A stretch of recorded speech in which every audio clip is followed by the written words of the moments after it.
Ousmane Sow est né à Dakar, qui est la capitale du Sénégal. Il a grandi dans un quartier très difficile qui s'appelle Rebeuss et son père l'a éduqué.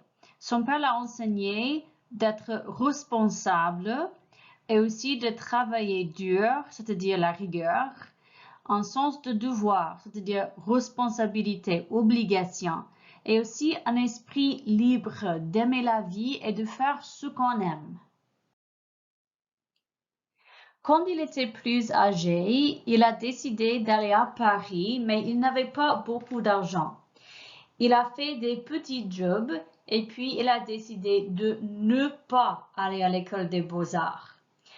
Au lieu, il a fait un diplôme de kinésithérapeute, c'est-à-dire qu'il travaillait avec les cours, il était comme un docteur, un petit peu, comme un médecin, vraiment.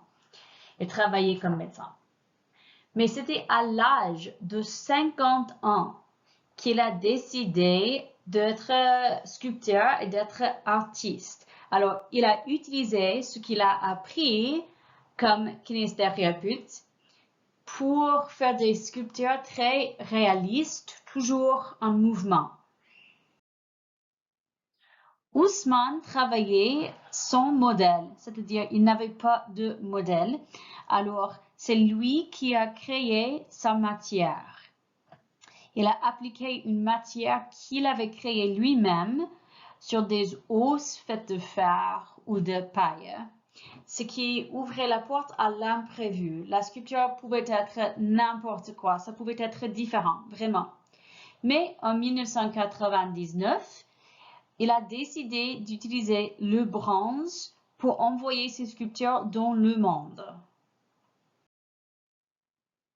Après avoir habité à Paris un peu, il a décidé de retourner au Sénégal. Alors, après 20 ans, il a décidé de rentrer et c'est ce qu'il a fait.